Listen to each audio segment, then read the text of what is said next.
Welcome to the Deep Dive. We cut through the noise to get you truly informed. Today, we're jumping right into Twin Hospitality Group's Q2 2025 earnings call. This one, well, it wasn't just your standard financial report. It really felt like a snapshot of a company facing some pretty serious challenges, but also trying to map out this ambitious turnaround under a brand new CEO. Yeah, it's a really interesting one. You had management presenting this, clear path forward, this vision, but then the actual financials, they showed some significant headwinds. It created this real tension. The tension the market definitely picked up on, right? We saw some pretty wild swings. Oh, absolutely. There was this initial positive reaction, but sentiment just flipped, like incredibly quickly. So today we're going to unpack all of that for you, the numbers, the strategy, the market reaction, and what it might mean going forward. All right, let's kick things off then. The headline numbers for Q2. What did they actually report? Okay, so the official GAAP EPS, that's their profit per share, came in at negative $0.38, so a loss. Revenue was $87.8 million. That's actually down 4.1% compared to last year. Not ideal. No, but adjusted EBITDA, which, strips out some items to show core operational profit, was positive $5.2 million. But here's the number that really jumps out, the big story, I think. The difference in restaurant contribution margins. Ah, okay. Between the two brands. Exactly. Twin Peaks was humming along at a pretty healthy 17.7%. Right. Smokey Bones, just 4.9%. Wow. 4.9. That's a massive gap, worlds apart. It really is. It highlights just how differently those two concepts are performing right now. And adding to the slightly tougher picture, even Twin Peaks saw a dip. Same-store sales were down 4.4%. Okay, and they blame that on the sports calendar. Yeah, management pointed to a less favorable lineup compared to last year. Fewer big events, maybe. So on the surface then, some definite challenges, losses, declining revenue, that huge margin gap, even a dip at Twin Peaks. Yet, you said the market initially reacted positively? That seems counterintuitive. It does, doesn't it? But that positive bump happened right after the call. Then reality, or maybe a closer read of the numbers, seemed to set in. Let's dig into that why then. Yeah. Going deeper than the headlines, what else was lurking in those financials? Well, you start seeing the pressure points. The loss from operations was $11.6 million. And this is a big one. Interest expense was $11.5 million. Yeah. Just for the quarter. $11.5 million in interest. Oof, that really paints a picture of the balance sheet, doesn't it? Serious pressure there. Absolutely. That's a huge chunk of change going out just to service debt. It really limits their financial flexibility. And then you had G&A expenses, general and administrative. They came in at $19.9 million. Which sounds high. Well, compare it to $6.9 million last year, it's a massive increase. Okay, why the jump? Management said it was mostly non-cash, share-based compensation tied to their public listing. And they do expect that to come down significantly. Well, but still, even if it's non-cash for now, it's a big number on the P&L. Yep. And combined with the interest. Exactly. It points to pretty considerable cash demands, or at least accounting impacts on the company.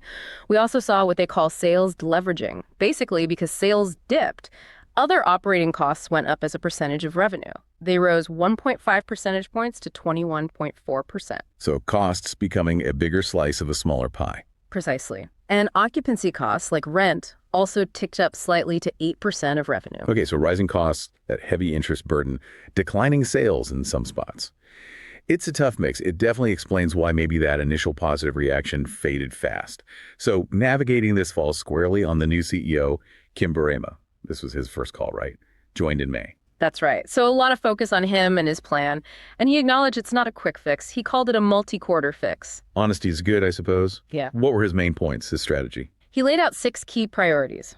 First, getting back to basics, operational fundamentals like speed of service, hospitality, the core restaurant stuff. Table stakes, but essential. Totally. Second, reducing complexity in their systems, trying to streamline things. Easier said than done sometimes, especially with two brands. For sure. Third, more cost discipline. Across both Twin Peaks and Smokey Bones. Clearly needed. Fourth, menu improvements.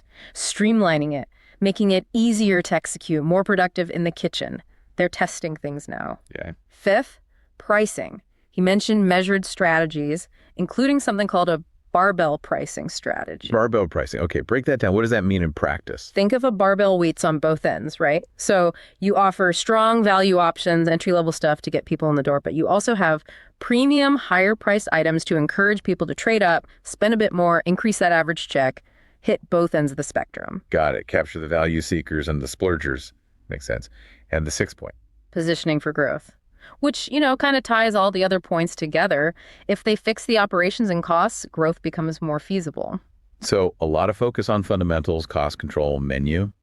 But that huge gap between Twin Peaks and Smokey Bones, that 17.7% versus 4.9% margin, Yeah. that feels like the elephant in the room. It absolutely is. And a core part of that growth strategy directly tackles that. How so? The main plan, and it's a big one, is converting underperforming Smokey Bones locations into Twin Peaks lodges.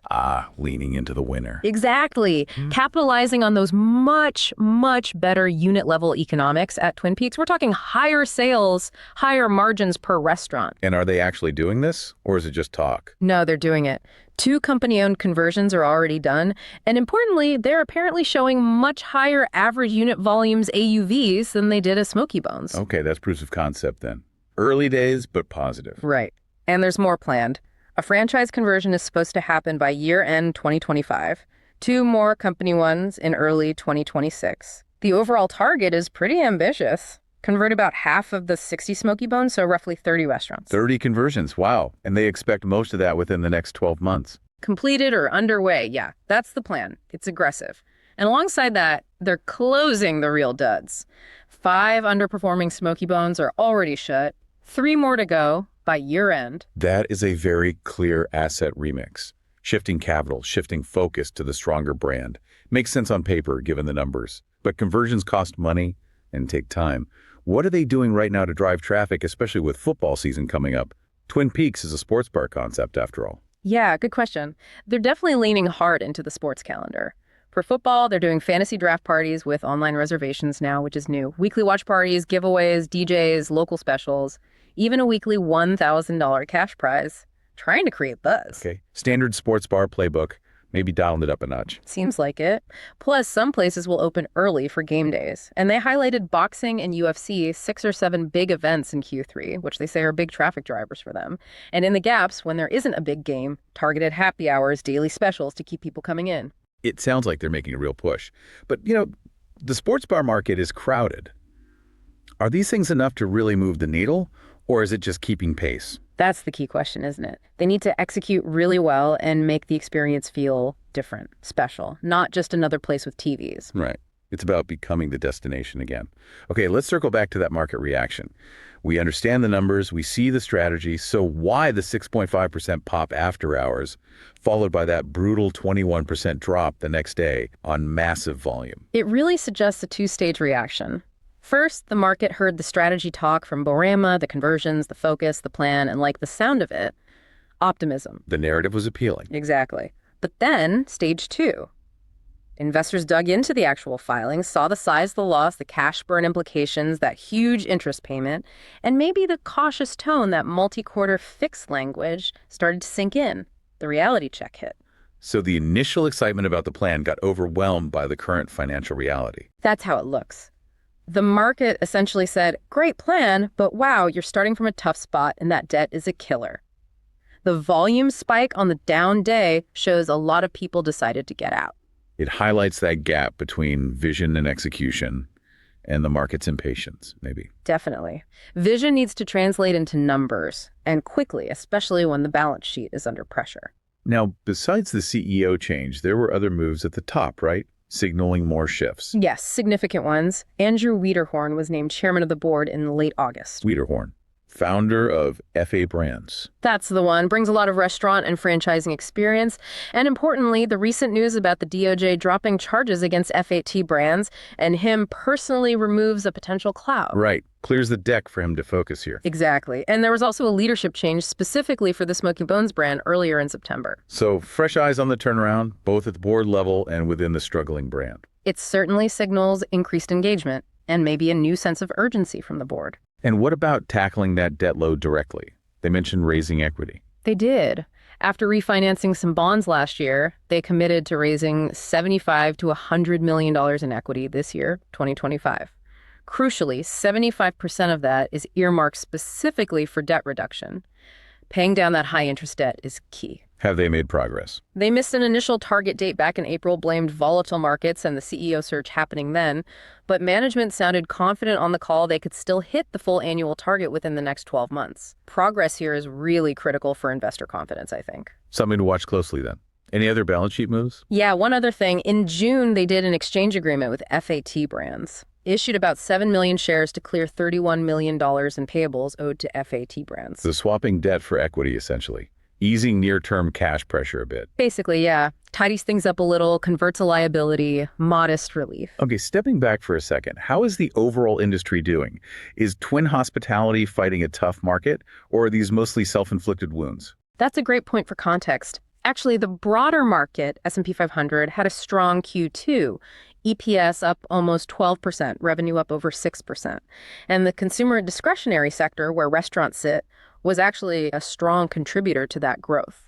So consumers are spending. The macro environment isn't the main problem here. It seems not. It suggests twin hospitality's challenges are more internal. It's about their own execution, fixing Smokey Bones, optimizing Twin Peaks.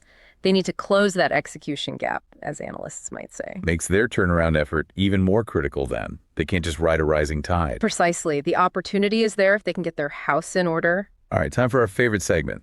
This is not financial advice, where we pitch a bold, maybe even slightly outrageous trade idea. Strictly educational, of course. What have you got for us today based on this twin hospitality situation? Okay, buckle up. Given everything we've discussed, the big loss causing the stock drop, but also this clear strategic pivot to higher margin Twin Peaks conversions, I'm proposing a long straddle on Twin Hospitality Group, centered around their Q4 earnings report later this year or early next. A long straddle. Okay, betting on a big move, but not necessarily picking the direction. Exactly. Look, the stock's taken a beating. The market clearly hates the current losses and the debt. That's priced in, arguably. But management is signaling faster conversions. They have the football and holiday seasons, which should be high traffic periods. If Boerema's fixes start working, if those conversions show really strong sales lift, you could see a massive positive surprise. The stock could gap up sharply. Okay, that's the bull case for the straddle's call option. Right. Conversely, that heavy debt load isn't going away overnight. The market is skeptical after that Q2 reaction. If they stumble on the conversions, if same-store sales stay weak, if they fail to raise that equity capital they promised, you could see another wave of selling. Further capitulation, the stock could gap down sharply. And that's the bear case for the straddle's put option. Precisely. So a long straddle buying an out-of-the-money call and an out-of-the-money put, same expiration date, probably timed after Q4 results are out, positions you to profit from a big move. Either way. You're exploiting the uncertainty, betting on volatility itself. That's the play. It's not about if it goes up or down, but betting that it won't just sit still. With such a major strategy shift, a new CEO, and these financial pressures, a flat line seems unlikely. The risk. If the stock does just trade sideways, both options expire worthless and you lose the premium paid. But given the dynamics, I'd argue high volatility is more likely than stagnation here. We're playing for a significant re-rating event. A bold volatility play. Definitely audacious. Remember, everyone, purely educational. Well, that was a really comprehensive deep dive into twin hospitality. It really is a fascinating story, isn't it? This company caught between some serious financial headwinds and this ambitious plan to remake itself. It really is. That tension between the Smokey Bones drag and the Twin Peaks potential, overlaid with the debt burden. It's high stakes. The next couple of quarters are absolutely critical. We need to see the pace and the quality of those Smokey Bones conversions. Are they hitting those higher AUVs or consistently? And how does Twin Peaks perform during this key sports season? Those will be the catalysts, or lack thereof, for any kind of re-rating.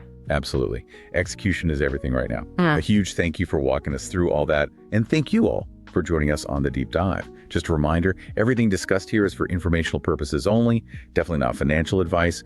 We'd love to know what you think. Does this conversion strategy seem like the right move? Can they pull off this turnaround? Let us know. Until next time, keep digging into those numbers, keep asking those questions.